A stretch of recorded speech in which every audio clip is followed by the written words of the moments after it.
मैंने एक्सपेक्ट नहीं किया था कि इतना ठंडी रहेगा, लेकिन ठंडी भी बहुत है और सनसेट भी जल्दी होता है, सनराइज लेट होता है। यहाँ पे चिली नाम का रेस्टोरेंट है जो कि मैं गया था, वहाँ पे चिकन लेग्स अच्छे मिलते हैं। तो ये है दोस्तों मिनी स्टोर और हम जा रहे हैं अभी इंडियन रेस्टोरेंट डिनर करने। मैं हूँ hotel Holiday Inn San Isidro Peru Lima. जब मैं फर्स्ट टाइम एक्चुअली आया था लीमा पेरू में, तब मेरा बहुत ही नेगेटिव ओपिनियन था ये सिटी के बारे में, एक कंट्री के बारे में।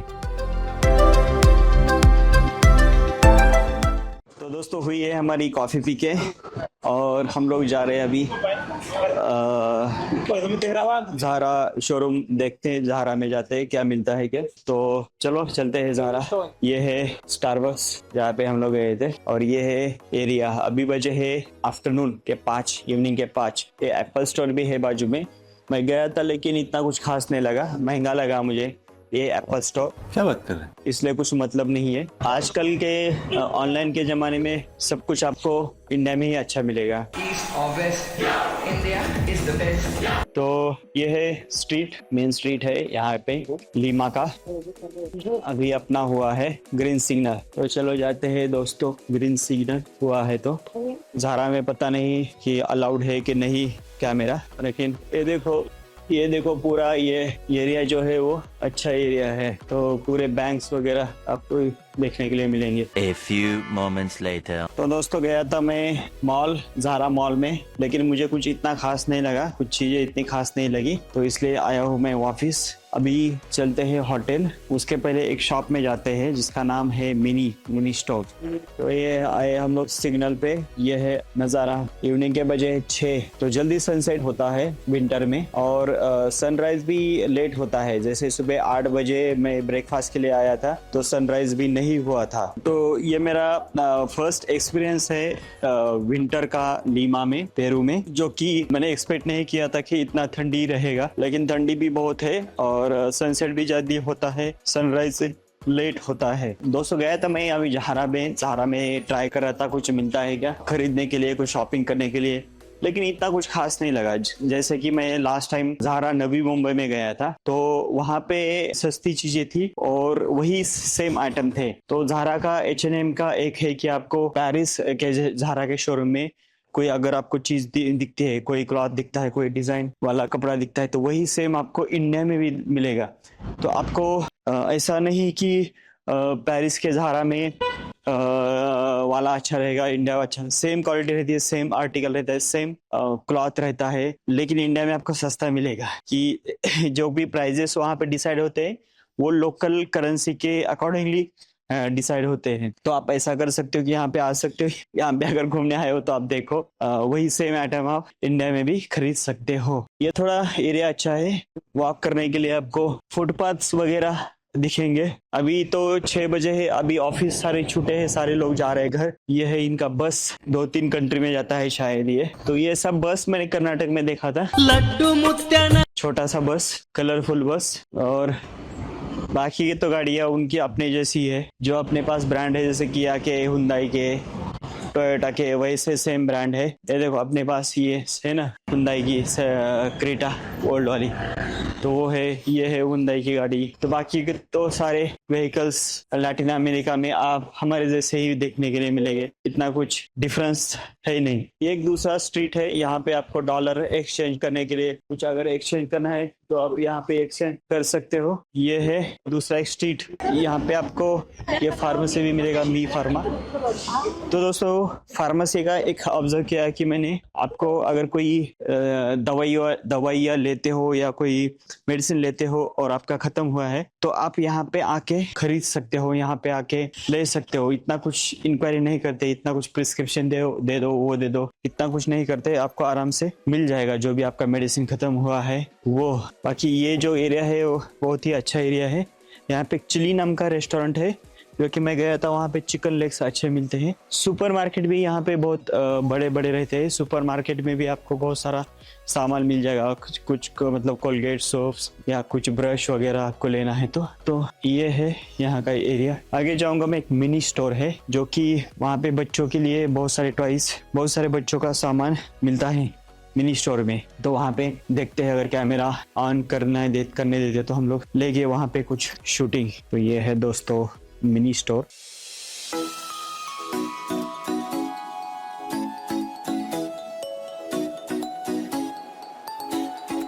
जो कि बच्चों के सारे आइटम्स आपको मिलेंगे, टॉयज से लेके पानी बोतल से लेके सारे छोटे बड़े चीजें आपको यहाँ पे मिलेंगे मिनी स्टोर में। तो ये इंडिया में भी अभी आया है और बाहर तो बहुत ही पॉपुलर है। ये देखो यहाँ पे छोटे छोटे स्पून है, आगे है टिफिन, यहाँ पे छोटे बैग्स है, पिलोज भी है, आगे टॉयज भी है। तो सब कुछ आपको एक जगह पे देखने के लिए मिलेगा मिनी स्टोर में। हेलो दोस्तों, रात के बजे है 8 और हम जा रहे हैं अभी इंडियन रेस्टोरेंट डिनर करने। मैं हूँ hotel Holiday Inn San Isidro Peru Lima.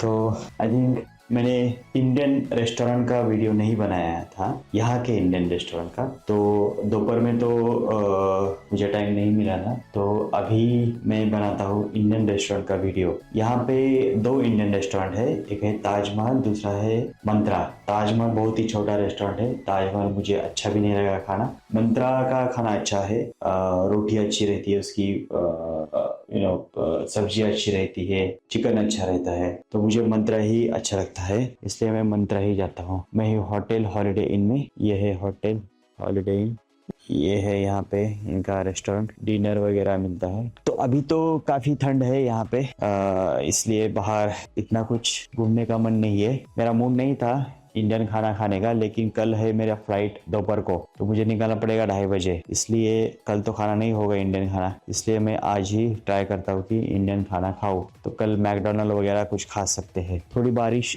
हुई है, थोड़ी बारिश स्टार्ट हुई है, तो चलो पहले करते हैं हम लोग उबर बुक। तो दोस्तों किए हमने उबर बुक, अभी उसको 2 मिनट पिकअप टाइम दिखा रहा है। तब तक मैं आपको होटल दिखाता हूँ, ibis hotel, not ibis hotel, Holiday in hotel. यहाँ पे चल रहे फुटबॉल मैच, ये है रिसेप्शन और वो है आउटस्कर्ट एरिया, और ये है रेस्टोरेंट। काफी बड़ा होटल है, काफी अच्छा होटल है, काफी क्लीन होटल है। 15 माले का होटल है और रूम्स बहुत बड़े बड़े अच्छे रूम्स हैं। और मुझे ये होटल इसलिए अच्छा लगता है क्योंकि यहाँ का ब्रेकफास्ट भी अच्छा रहता है और ये सेंटर ऑफ सिटी में आता है, इसलिए भी मुझे ये अच्छा लगता है। तो आई थिंक अभी उबर का क्या हाल है देखते हैं। 1 मिनट में पिकअप दिखा रहा है उबर। तो चलो दोस्तों चलते हैं उबर, चलते हैं इंडियन रेस्टोरेंट मंत्रा। तो दोस्तों मैं हूँ उबर में, मैं पहुंचा उबर। रात के बजे है 8, ठंडी काफी है।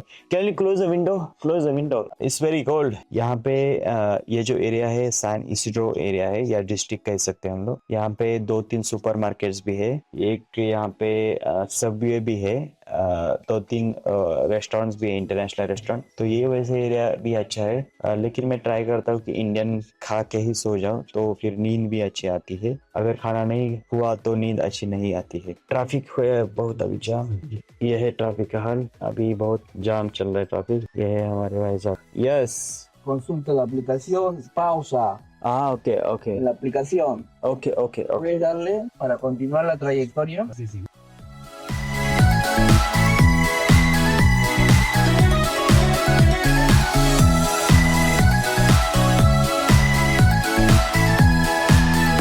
Tomorrow. हेलो दोस्तों, मैं हूँ अभी लीमा पेरू में और जा रहा हूँ airport. Your good name? Raúl, Paul Raúl. ग्लाउल। Okay, say hi to camera, से हाय।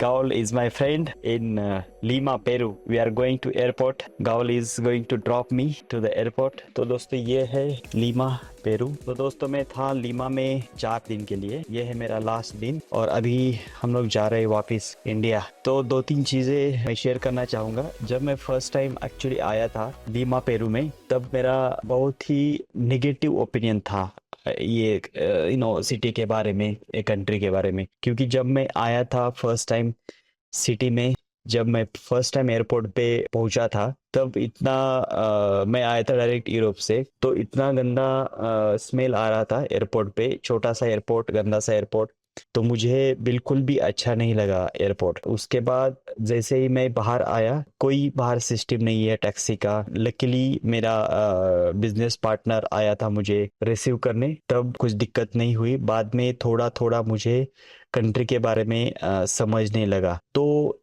ये पेरू जो है ये 2 पार्ट में डिवाइड है कंट्री। एक ओल्ड पेरू है, एक नया पेरू है, न्यू पेरू है। ओल्ड पेरू जो है वो है अनसेफ, बहुत सारा क्राउड है वहाँ पे, कंजेशन है, तो ओल्ड पेरू मुझे अच्छा नहीं लगा। बात करते हैं न्यू पेरू की। न्यू पेरू डेवलप है, बड़े बड़े कंस्ट्रक्शन है, अच्छे रेस्टोरेंट्स है, कैफे है, तो जो न्यू पेरू है वो मुझे अच्छा लगा।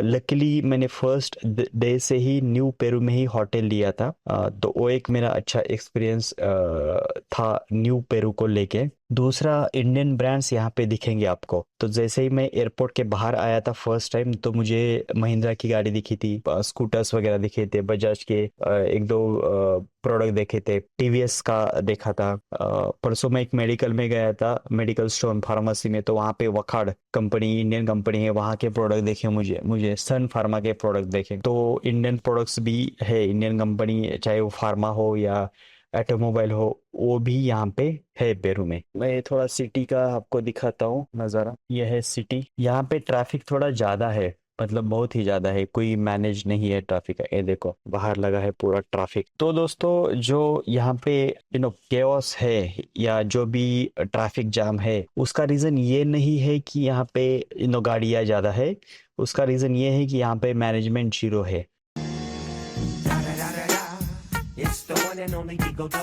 कुछ मैनेजमेंट नहीं है। अगर ये स्मार्टली मैनेज करते हैं यूरोप जैसा, तो यहाँ पे इतना ट्रैफिक नहीं होगा। अरे बाप रे, ये तो धोती खोल रहा है। लेकिन मैंने जो देखा है, यहाँ पे मैनेजमेंट नहीं है। ये जो कंट्री है पेरू, ये अपने से 5 साल पीछे है, इसीलिए यहाँ पे अपने प्रोडक्ट्स अच्छे चलते हैं, यहाँ पे इंडियन बिजनेसेस अच्छे चलते हैं, क्योंकि ये अपने प्रोडक्ट को अप्रिशिएट करते हैं, अपने प्रोडक्ट इनको अच्छे लगते हैं, क्योंकि ये ऑलरेडी 5 साल पहले चल रही है, 5 साल अपने से पीछे है। क्लाइमेट यहाँ पे अच्छा रहता है। क्लाइमेट अभी है, ठंडी चालू है थोड़ी, इनका विंटर चल रहा है, तो अभी क्लाइमेट अच्छा है। 25 डिग्री के आसपास, 25 डिग्री सेल्सियस के आसपास टेम्परेचर है। ट्रांसपोर्टेशन की दोस्तों अगर बात करते हैं, तो मैंने एक बस देखी यहाँ की। इनकी जो बस है, कर्नाटक में कलरफुल बस चलते हैं ना, विदाउट एसी, ओपन विंडो, वैसे कलरफुल बसेस है इनके, जो कि मैं कर्नाटक में था कुछ टाइम के लिए, तो वो मुझे याद दिलाते गए इनकी कलरफुल बसेस। बाकी हम लोग अभी जा रहे हैं एयरपोर्ट की अगर बात करते हैं, तो एयरपोर्ट में बहुत सारे कनेक्टिंग फ्लाइट है यहाँ पे। एयर फ्रांस की आती है, शायद केएलएम आती है, स्पेन से फ्लाइट आती है, नीदरलैंड से फ्लाइट आती है, जर्मनी से शायद एक आधी फ्लाइट आती है, और यहाँ से बहुत सारे फ्लाइट यूएस भी जाते हैं, जैसे न्यूयॉर्क हो या मियामी हो। तुम क्या सोच रहे थे बे? तो यहाँ से यूएस जाने के लिए भी बहुत सारे फ्लाइट्स है। कुछ एरिया बहुत अच्छा है यहाँ पे, क्योंकि पेरू लीमा में बीचेस भी है, कुछ बीचेस भी, 2-3 अच्छे बीचेस भी है। तो कोस्टल एरिया है इनका, तो कोस्टल एरिया होने के कारण जो कोस्टल एरिया के सराउंडिंग का जो एरिया है, वो बहुत डेवलप है, वो बहुत अच्छा है। बड़े बड़े बंगलोज आपको देखने के लिए मिलेंगे, बड़े बड़े रिसोर्ट्स आपको देखने के लिए मिलेंगे पेरू लीमा में। तो ये और हो गया traffic jam, mucho tráfico. Y eso que no es el tráfico, Sí. está nomás. sí. ये भाई साहब बोल रहे कि बहुत ट्रैफिक हुआ है अभी। ये है मेरा लगेज, पीछे बहुत सारे बैग्स। ये देखो, ये जो बस की मैं बात कर रहा था ना, ये बस है। तो ये जो है ना कलरफुल बस विदाउट एसी, और ये रात को तो बहुत कलरफुल होती है, भी अंदर लाइटें लगती है। तो उसके बाजू में जो है वो बिल्डिंग जैसे मैं बात कर रहा था कि कुछ एरिया में बहुत अच्छे बिल्डिंग्स है, कुछ एरिया में अच्छे बिल्डिंग्स नहीं है। ये देखो, ये है कलरफुल बस। तो दोस्तों, 4 दिन यहाँ पे स्पेंड करने के बाद हम जा रहे हैं वापस। मेरा फ्लाइट है पेरिस होके एयर फ्रांस का, जो कि मुझे पड़ा था 2 लाख के आसपास रिटर्न फ्लाइट, मुंबई से लीमा से वापस पेरिस होके, तो 2 लाख के आसपास फ्लाइट पड़ा था। हाँ, लेकिन अगर आप 1 महीना पहले बुक करते हो तो आपको सस्ता पड़ेगा फ्लाइट, तो वो एक है, आपको वैसे ही आना पड़ेगा अगर आपको इधर आना है पेरू में। लेकिन मैं सजेस्ट करूंगा कि अगर आप आते हो तो 4-5 कंट्री घूम के जाइए, जैसे मैक्सिको हो, पेरू हो, चिले अच्छा है घूमने के लिए, ब्राज़ील है, तो ये अच्छा कुछ कंट्रीज है घूमने के लिए। यहाँ पे एक ऑब्जर्व किया कि लिविंग स्टाइल कुछ है नहीं इनका, मतलब इतना वो स्टाइल नहीं है, इतना कुछ रहन सहन पे ये लोग खर्चा नहीं करते हैं, सिंपल सा रहते हैं, बेसिक उनका जो रिक्वायरमेंट है वही है उनका, तो ज़्यादा ये लोग खर्चा नहीं करते रहने के ऊपर। खाने के ऊपर भी ये खर्चा नहीं करते ज़्यादा, तो खाना भी इनका बहुत सिंपल है। लेकिन जो उनका सोच है या जो उनका काम करने का तरीका है वो बहुत ही पीछे है अपने से। तो इतने अपने को फास्ट लोग नहीं मिलेंगे देखने के लिए, इतने क्विकली काम नहीं करेंगे। तो कभी कभी लगता है कि बहुत ही अपने पीछे है, कभी कभी लगता है कि कितने स्लो है, कैसे ये काम करते हैं। तो ये है हाल यहाँ का पेरू का। बाकी तो मैंने ये चीज़ें कवर की है पहले मेरे 2-3 वीडियो में, जैसे मैंने मैक्सिको के बारे में भी 2-3 वीडियो बनाए हैं, जमैका के बारे में 1-2 वीडियो बनाए हैं, और डोमिनिकन के बारे में 1-2 वीडियो बनाए हैं। तो वो भी आपको अगर टाइम मिलता है तो वो भी देखिएगा, उसमें भी बहुत सारे टॉपिक्स मैंने कवर किए हैं। इवन पेरू में भी आने के बाद मैंने बहुत सारे वीडियो बनाए हैं। पेरू में भी लास्ट 2-3 दिन में 2-3 वीडियो तो बनाए हैं मैंने, उसमें भी बहुत सारी चीज़ें मैंने कवर की है। उसमें बहुत सारा बताया है कि वीज़ा का, लोकल ट्रांसपोर्टेशन का, एम्बेसी का एक पॉइंट रह गया है, एम्बेसी भी है यहाँ पे, क्योंकि 4-5 छोटी कंट्री को लेके एक एम्बेसी बना दी है इंडियन गवर्नमेंट। लेकिन यहाँ पे वैसा नहीं, यहाँ पे डेडिकेटेड कंट्री के लिए एक एम्बेसी है। तो अगर आपको टाइम मिलता है, कंट्री में आते हो, तो आप एम्बेसी जाके भी आ सकते हो, कुछ इन्फॉर्मेशन आपको दे देंगे वो लोग, या कुछ अगर 15 अगस्त है, 26 जनवरी है, तो वहाँ पे सेलिब्रेशन भी रहता है बड़ा, तो वहाँ पे भी आप जाने की कोशिश कीजिएगा। एम्बेसी का मेन मतलब ये रीज़न ये होता है कि आपको हेल्प करे। यहाँ पे अगर कुछ आपको दिक्कत आती है, कुछ एक्सीडेंट होता है, आपका पासपोर्ट गुम होता है, तो वो लोग आपको हेल्प करने के लिए बैठे हैं एम्बेसी वाले। कंट्री में, हर एक बड़े कंट्री में, हर एक कैपिटल सिटी में एम्बेसी रहती है। Indian embassy in Lima, Indian embassy in Mexico city etcetera, अगर आप टाइप करते हो तो आपको सारी इंफॉर्मेशन मिल जाएगी। अभी ट्रैफिक हुआ है थोड़ा कम, हमारे भाई सब हुए थोड़े फास्ट। ये देखो ऐसे बंगलेज है, ऐसे बंगलोज आपको देखने के लिए मिलेंगे लीमा में। अगर मैं आगे बैठता तो और कुछ ज़्यादा दिखता, लेकिन एनीवे आई थिंक ये एम्बेसी एरिया है। यहाँ पे सारे झंडे हैं, ये देखो यहाँ पे सारे झंडे लगे हुए हैं, शायद ये एम्बेसी एरिया है। ये देखो ये बिल्डिंग है कितनी बड़ी। तो दोस्तों जो एंटर लैटिन अमेरिका में है वो स्पेनिश बोलते हैं लोग, स्पेनिश लैंग्वेज बात करते। रीजन ये है कि इनके ऊपर स्पेनिश लोगों ने राज किया था, स्पेनिश कॉलोनी थी यहाँ पे बहुत सारे टाइम तक, इसलिए ये सारी कंट्री जो है वो स्पेनिश स्पीकिंग कंट्री हुई है। इनकी ऑफिशियल लैंग्वेज स्पेनिश है, जो स्टडी होती है इनकी स्कूल में वो भी स्पेनिश लैंग्वेज में होती है। थोड़ा सा डिफरेंस है, लेकिन जैसे आप मैक्सिको का स्पेनिश और पेरू का स्पेनिश देखोगे तो थोड़ा डिफरेंस है उनके लैंग्वेज में, इनके स्पेनिश में भी कुछ वर्ड्स इधर उधर है। स्पेन की स्पेनिश और इनके स्पेनिश में भी थोड़ा फर्क है 19-20 का। ये लोग स्पेनिश बोलते हैं, इसीलिए यहाँ से बहुत सारे लोग स्पेनिश स्पीकिंग कंट्री में काम करने के लिए जाते हैं। जैसे स्पेन में यहाँ से बहुत सारे इमिग्रेंट जाते हैं काम करने के लिए, छोटा मोटा। तो स्पेन में तो इमिग्रेंट्स की जरूरत नहीं पड़ेगी, क्योंकि यहाँ से भर भर के स्पेनिश स्पीकिंग लोग वहाँ पे जाएंगे आराम से काम करने और काम कर पाएंगे। ट्रैफिक दिख रहा है आपको? नहीं, ट्रैफिक है इसलिए हम लोग 1 घंटा जल्दी निकले हैं, कहीं ट्रैफिक में अटक ना जाए इसलिए। अभी पता नहीं मैं कब आऊँगा पेरू, प्रोबेबली अभी नेक्स्ट ईयर आऊँगा। यहाँ पे एक कैसीनो जो है ना वो भी बहुत ज़्यादा है, कैसीनो कल्चर है। ये रोड पे आपको पूरे कैसीनो देखने के लिए मिल जाएंगे। ये देखो न्यूयॉर्क, कैसीनो न्यूयॉर्क। तो ये रोड पे सारे लाइटें जली रहती है रात को, क्योंकि यहाँ पे बहुत सारे कैसीनोज है।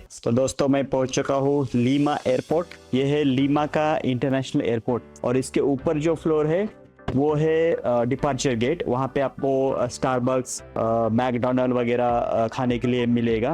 अपग्रेड करके मिला है टिकट, क्योंकि अभी तक मैंने पता नहीं 100 बार तो ट्रैवल किया रहेगा एयर फ्रांस से। तो 15 घंटे का फ्लाइट है, ये प्रीमियम क्लास है, खाना भी अच्छा मिलेगा और सीट भी बहुत कंफर्टेबल है। हालांकि बिजनेस क्लास की सीट इससे कंफर्टेबल रहती है, लेकिन ये मिनिमम इतनी तो होनी चाहिए, क्योंकि इकोनॉमिक क्लास में तो बहुत ही कंजेस्टेड सीट रहती है। तो प्रीमियम क्लास की सीट फिर भी अच्छी है। फर्स्ट टाइम मैं एक्चुअली ट्रैवल कर रहा हूँ प्रीमियम क्लास में।